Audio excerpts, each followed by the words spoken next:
méchant, bonté, lent, en colère. Est-ce que tu peux contempler les bienfaits de Dieu dans ta vie et l'adorer? Est-ce que tu peux contempler l'intervention de Dieu dans ta vie et l'adorer? Tu peux l'adorer même pour le souffle de vie, simplement pour le souffle de vie. Tu peux l'adorer simplement pour la bonne santé qu'il t'a accordée. Est-ce que tu peux te plonger, tu peux te faire petit devant ces dieux grands? Est-ce que tu peux te faire petit devant ces dieux grands? Est-ce que tu peux lui accorder ce qu'il lui dit? Cet après-midi, ne regardez pas à ta fortune. Ne regardez pas non plus à ta bonté, à ta perfection, à tes qualités. Ne regardez pas à ton rang social. Ne regarde à ces dieux méchants en colère. Fixe ton regard vers ces dieux grands, le réparateur des brèches, le correcteur de nos inégalités, le médiateur de la nouvelle alliance, Alpha et Oméga, le premier d'entre le Fils. Oui, est-ce que tu peux l'accorder une très bonne adoration? Est-ce que tu peux accorder une très bonne adoration? Le parole que tu n'as jamais dit à ta mère, tu peux les prononcer pour ces dieux grands. Le parole que tu n'as jamais dit à ton père, tu peux les prononcer devant ces dieux grands. Il n'est pas comme ton père. Il n'est pas comme ta mère. Il est un bon berger. La Bible dit ceci, il est un bon berger. Il nous conduit vers les eaux paisibles. Il ressort notre âme. Il brandit sa lance et son javelot contre nos persécuteurs. Sa roulette et son bâton nous rassurent. Il dresse une table en face de nos adversaires. Il loin notre tête et notre couple déborde. Est-ce que tu peux bien l'adorer? Tu peux bien l'adorer. C'est lui qui va te donner un bon emploi. C'est lui qui va te donner une bonne santé. Mais rassure-toi que tu l'adores pas parce qu'il va te donner de l'emploi. Tu l'adores pas parce qu'il va te donner une bonne santé. Tu l'adores pas parce qu'il va garantir ta vie. Tu l'adores parce qu'il est Dieu. Tu ne célèbres parce qu'il est Dieu. En dehors de lui, il n'y a pas de Dieu. En dehors de lui, il n'y a pas de Seigneur. En dehors de lui, il n'y a pas de Seigneur. En dehors de lui, il n'y a pas de Dieu. Il est Alpha et Oméga. Il est Alpha et Oméga. La Bible dit ceci, à tous ceux qui l'ont reçu, à ceux qui ont cru en son nom, il leur a donné le pouvoir de devenir enfants de Dieu. Nous avons le pouvoir de devenir enfants de Dieu en Jésus-Christ. Et lui seul nous a donné ses pouvoirs. Lui seul nous a donné ses privilèges. Alléluia. Alléluia. Alléluia. Alléluia. Fais-toi petit devant lui. Fais-toi petit devant lui. Fais-toi petit devant lui.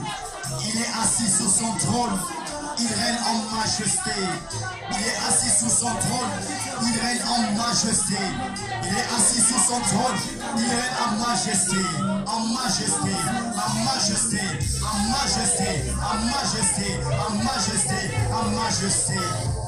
Je ne crois pas qu'il y a quelqu'un qui l'a voté pour être Dieu. Je ne crois pas qu'il y a quelqu'un qui l'a élu pour être Dieu. Je ne crois pas qu'il y a quelqu'un qui a fait de lui être Dieu. Mais il est par soi-même. Il est par soi-même. Il est Dieu par soi-même. Au nom de Jésus. Merci Père. Merci Père pour ta gloire. Merci Père pour ta bonté. Merci Père pour ta fidélité.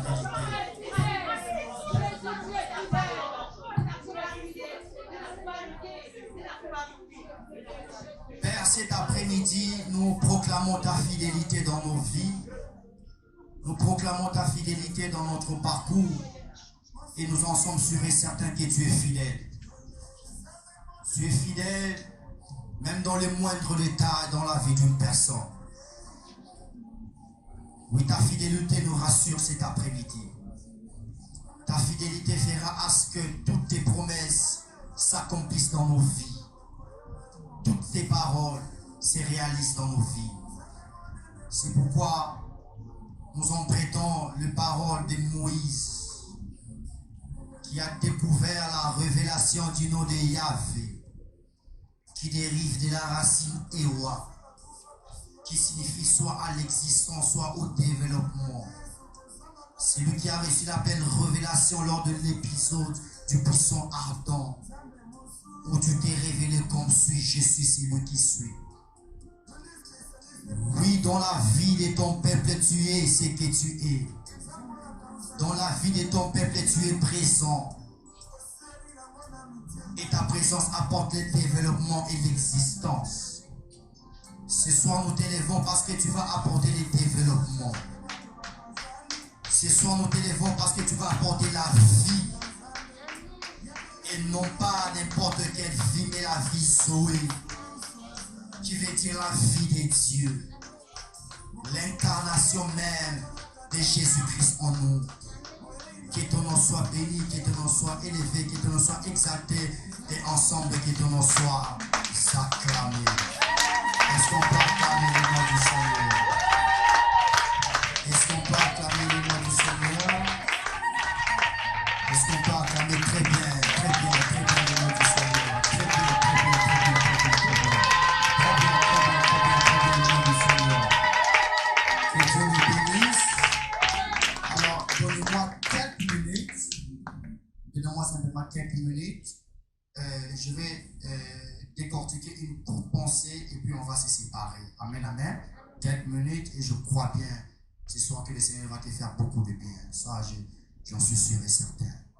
Alors, j'ai béni quand même la présence de mon beau-frère. Quelqu'un de bien.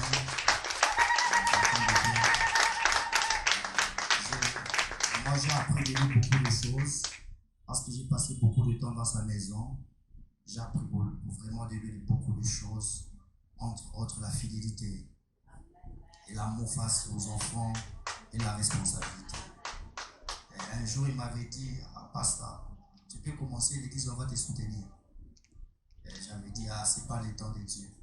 Et depuis que j'avais commencé l'église, il ne m'a jamais soutenu. J'ai compris que non, la volonté de Dieu, c'est tout autre. Mais quand même, je suis content parce que sa présence, c'est un soutien déjà ce soir. Est-ce que quand même on peut l'accueillir? J'ai béni également la présence d'un frère. Je l'ai rencontré à l'école du ministère. Lui, c'est le frère Trifen. Est-ce que quand même on peut l'accueillir? C'est un frère très bien. Merci, grâce. Merci. Passe à lui prophétiquement. C'est un frère très bien. Je l'ai connu à l'école du ministère quand j'ai donné des enseignements. Et je crois que c'est un frère bien. De temps à autre, il sera avec nous. Et il va nous faire également beaucoup de bien. C'est chez toi ici. Alors, comme j'ai dit, donne-moi quelques minutes. Je vais libérer une portion de la pensée du Seigneur. Et Dieu va nous faire. Ce soir, je vais prêcher. Papa, moi, je vais vous dire ce soir, je vais te prêcher. Sois calme.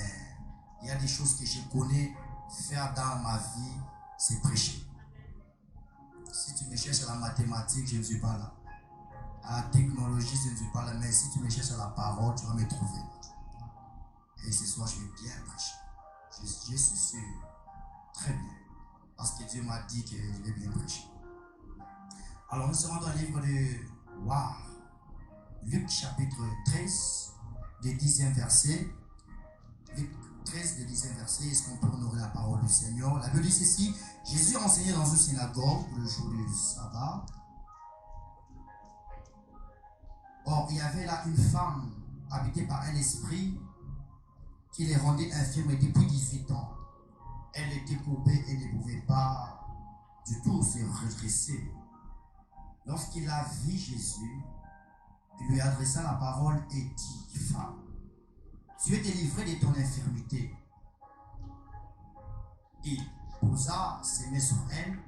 Immédiatement, elle se redressa. Et elle s'est mise à célébrer la gloire de l'Éternel.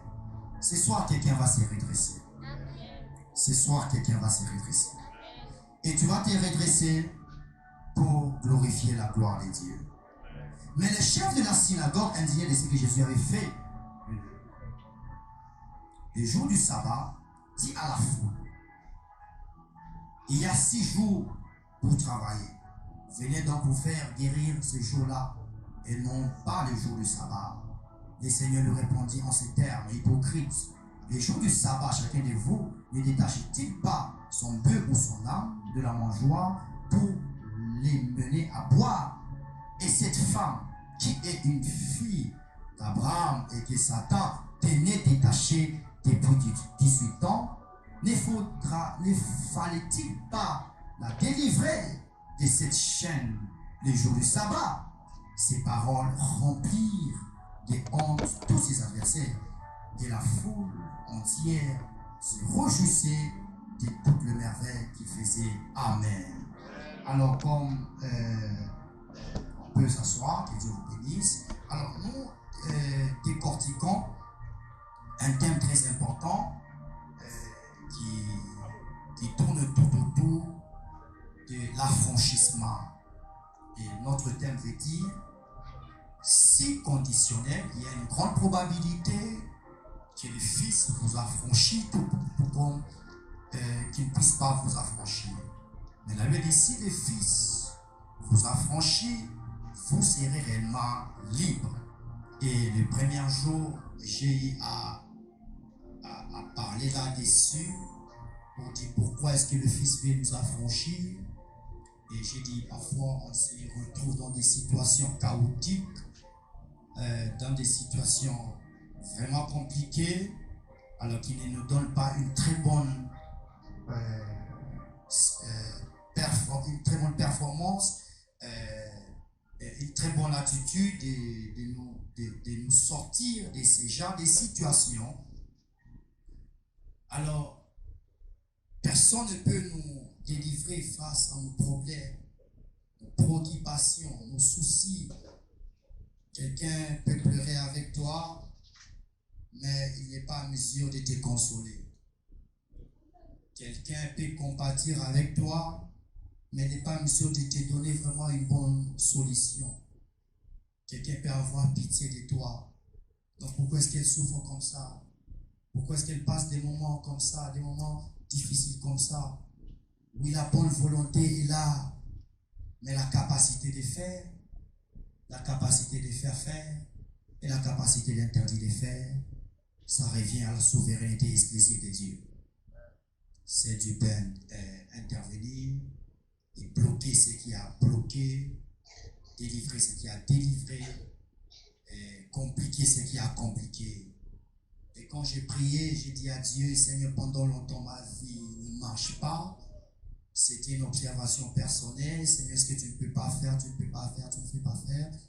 Alors Dieu m'a donné vraiment ces pensées en me disant que non, c'est pas seulement ta pensée, mais va prêcher cette bonne nouvelle.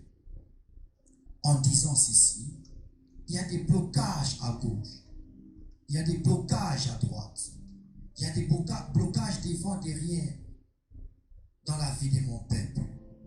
Mais ceci n'est pas mon souhait. Ceci n'est pas vraiment mon désir, mais c'est le désir du diable. Il y a une portion d'écriture dans la Bible où il avait dit, les maîtres a sémé la bonne sémence, mais l'ennemi est venu la nuit pour s'aimer la mauvaise au même lieu, à la même endroit. Et le maître a constaté que ce n'est pas ma sémence, ça. Et Dieu a placé de très bonnes sémences dans la vie des gens. Mais l'ennemi vient le soir pour placer la mauvaise sémence. Alors je te donne ces thèmes, ces thématiques, afin que pendant 14 jours, ça c'est prophétique, hein? Il y a déjà les versets 14 ici. Pendant 14 jours, cherchez-moi, avec tout votre cœur, toute votre âme, tout votre esprit. Moi, Dieu, ce qui n'est pas à la compétence des hommes, c'est à ma compétence. Ce que les hommes ne peuvent pas faire, il y a quelqu'un qui peut faire. Et ce quelqu'un-là, c'est le Fils de Dieu.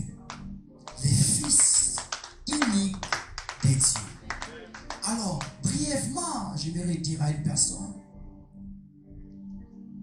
pour ton problème, pour ta situation, pour ta maladie, pour ton souci, le remède est simple. C'est Jésus-Christ de Nazareth. Alors, si c'est Jésus-Christ de Nazareth, il faudra l'inviter ce soir. Il faudra l'inviter ce soir. Si tu es content de ta vie, tu ne vas pas l'inviter. Mais si tu n'es pas content de ta vie, tu vas l'inviter afin qu'il vienne restaurer les choses. Qu'il me le calme, l'harmonie, la sérénité et la joie. Alors, du fait qu'il n'y a que Jésus qui peut vraiment nous venir en aide face à nos problèmes, nos situations, voici une bonne histoire que je viens à peine de lire. Et cette petite histoire parle d'une femme, d'une pauvre femme. Je crois que tu es fatigué de ta souffrance parce que ça fait 30 ans. Je ne crois même pas que quelqu'un a souffert ici pendant 30 ans. Je ne crois même. Je crois que tu es fatigué de ta situation parce que tu as souffert pendant 5 ans, pendant 6 ans, pendant 7 ans, pendant 8 ans, pendant 9 ans, pendant 10 ans. Et tu es fatigué. Parfois tu te dis, je n'ai même pas envie de prier. Je n'ai même pas envie de prier. Je ne sens même pas la joie. Pourquoi Dieu? Pourquoi Dieu? Pourquoi Dieu? Est-ce que depuis que j'ai prié, depuis que je l'ai servi, rien ne marche? Il n'y a pas de changement. Il n'y a pas de progrès. Il n'y a pas une percée évidente. Mais gloire soit rendue à Christ parce que le thème qu'on va exploiter cet après-midi, on nous parle d'une pauvre femme. Et la Bible dit ceci, cette pauvre femme a souffert pendant 18 ans. Écoutez-moi très bien. Pendant 18 ans. Je crois que cette femme a souffert même pendant l'âge de Armin.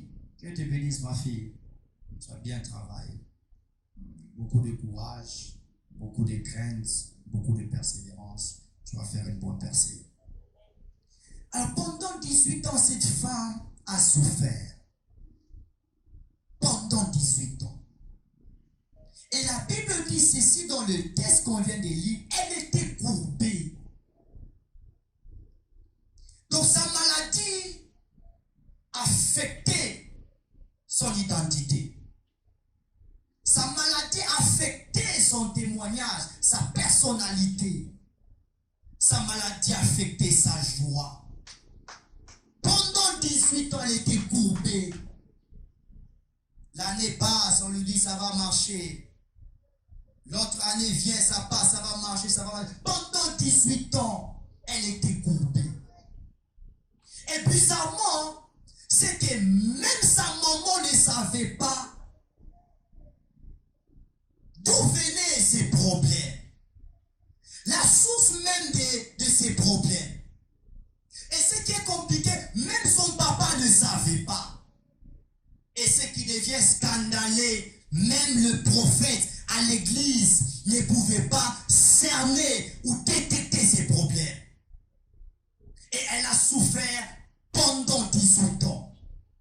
Mais ce que j'aime, la très bonne attitude face de cette femme, elle n'a jamais quitté les temples. Oh, j'annonce à une personne, ne quitte jamais les temples. Ne quitte jamais ton temple. Ne quitte jamais la présence de Dieu. Ne quitte, même si ça ne marche pas, même si ça bloque, même si on te met par terre, ne quitte jamais la présence de Dieu. Et la Bible dit ceci, pendant 18 ans, rien n'est marché. Et elle savait que non, ma vie ici n'aura pas de solution. Mon problème n'aura pas de solution. Mais gloire au Seigneur, elle fréquentait toujours autant. J'aimerais dire à une personne, ton jour arrive.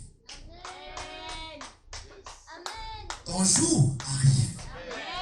La Bible dit ceci. Un jour, on instruit. Un autre jour.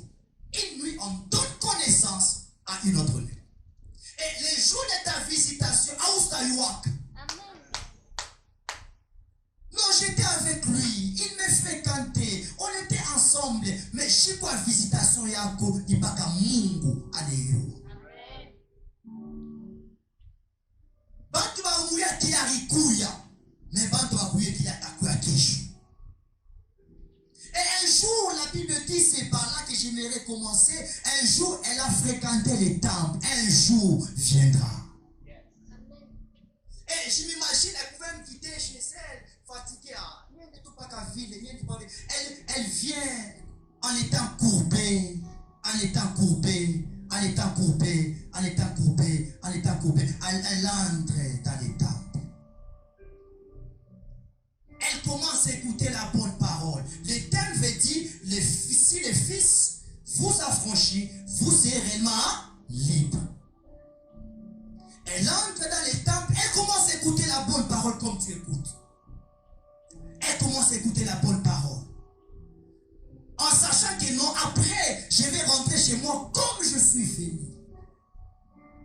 À l'ère des offrandes, à l'ère des offrandes, elle est passée devant.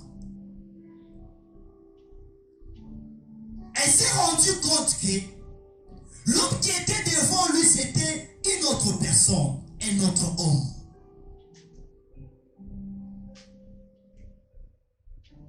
Pourquoi? Parce que son problème n'avait pas de solution.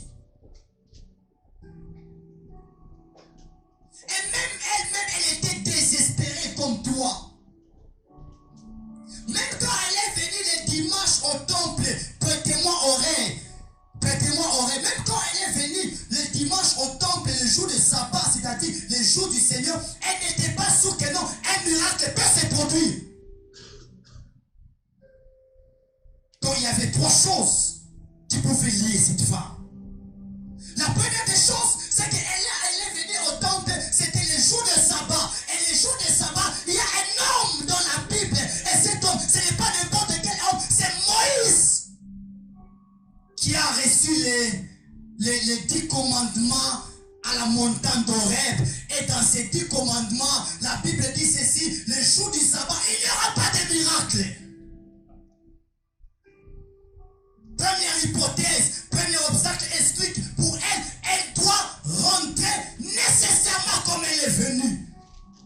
Parce qu'on ne peut pas aller au-delà ou à l'encontre de la loi de Moïse. Et Moïse n'est pas n'importe qui. C'est l'homme qui a sorti les enfants d'Israël de la captivité en Égypte d'une main forte et des bras étendus. Et deuxième obstacle, c'est qu'elle était coupée. Elle était coupée. Et il y a quelqu'un dans la Bible, au-delà de Moïse, cette personne c'est Salomon cette fois-ci. Salomon n'est pas n'importe qui. Salomon dans sa sagesse, on les prend comme l'homme le plus sage du monde. Et dans sa sagesse, Salomon a dit, ce qui est coupé ne peut pas être redressé. Deuxième problème chaotique pour cette femme. Et c'est pourquoi cette sagesse, elle est d'actualité jusqu'à présent. Quand on dit Mouchi et Chakukomea, Abagnolo Jacques. Dans le Chaka Mouchi, il est salini, le Kumutoto. Mais cette femme déjà, pendant 18 ans, elle est coupée. Pour sa situation, c'est compliqué. Et troisième problème qui compliquait cette femme, et pour ne pas recevoir l'intervention, c'est que les prêtres la voyaient matin, midi, soir, mais les prêtres étaient incapables de cerner, de discerner, de détecter, de découvrir les problèmes réels qui étaient cachés derrière elle. Avant de te délivrer, tu dois savoir les problèmes réels qui te lient. La bonne délivrance commence par la prise de la conscience. Quand tu n'es pas à mesure de prendre la conscience de ta situation, de ton problème, tu seras éternellement lié. Alors c'est ceux qui devaient les délier étaient incapables de les savoir. Quel était le problème qui était caché derrière elle? Trois problèmes qui devaient annuler son miracle. Waouh! Waouh! Waouh! Si donc, les fils, vous affranchis, vous serez réellement libres. Donc, ce jour-là, la femme savait que non, mon problème, ma situation, elle n'aura pas de changement. Comme toi, tu sais déjà que non,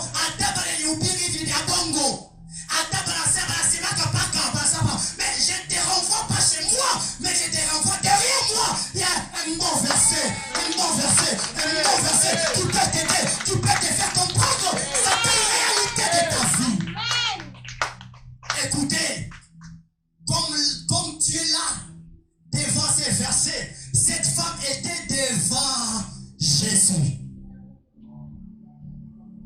Oh, un jour arrivera.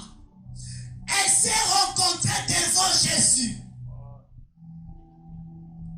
La loi interdisait afin qu'elle puisse recevoir la guérison. Mais ces jours-là, bien aimé, le premier obstacle a été banni. Pourquoi? Parce que la femme n'était pas devant la loi, mais c'est lui qui a élaboré la loi. La femme n'était pas devant les législateurs de la loi, mais il était devant ceux qui connaissent la lettre, la loi dans sa lettre et dans son esprit. Et ce jour-là, il a interprété, nié la loi en disant ceci. En réalité, le jour de sabbat, ce n'est pas un jour où on doit rendre mon peuple captif. Mais c'est le jour où je dois les délivrer de leur captivité. Je t'annonce ce soir, quand ta délivrance arrive, ta délivrance arrive, ta délivrance arrive, ta délivrance arrive, ta délivrance arrive.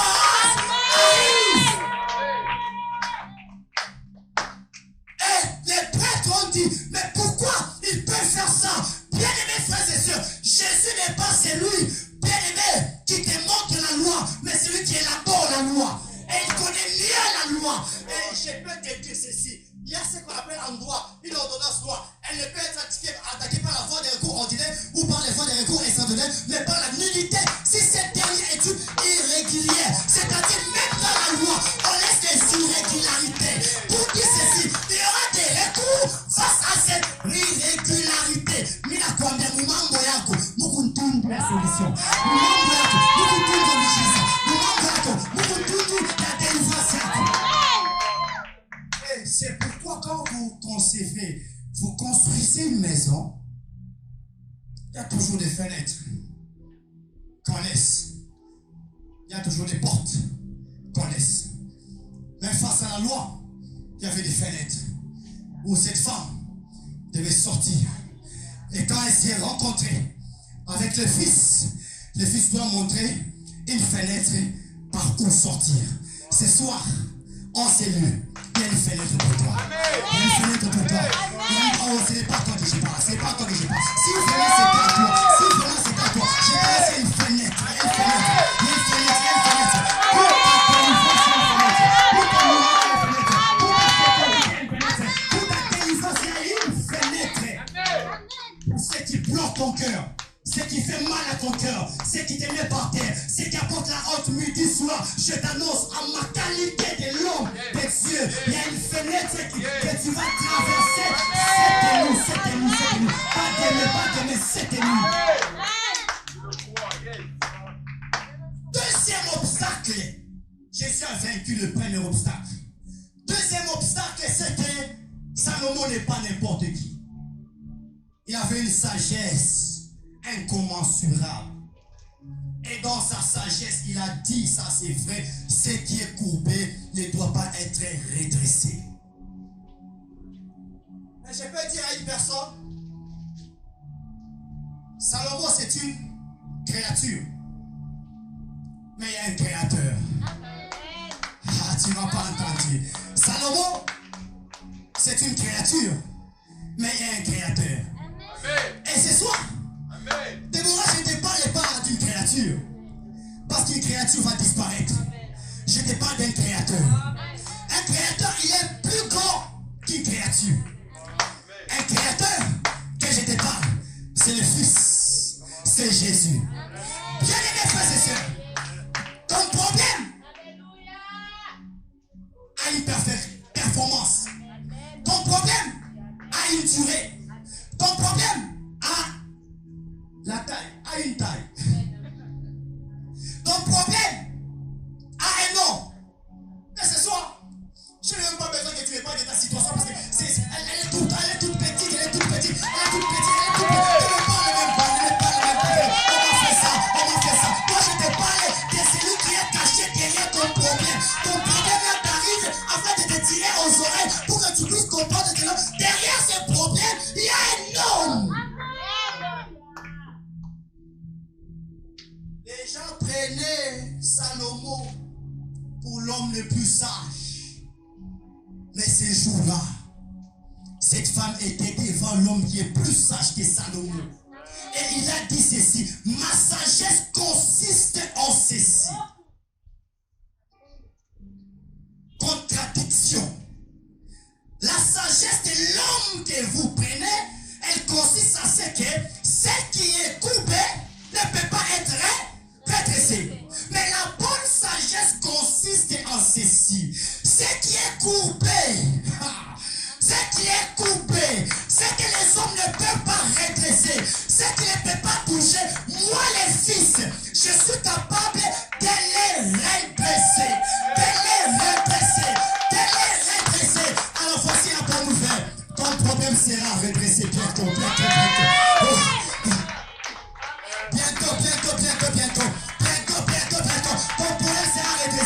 problème sera redressé. Ta situation sera redressée.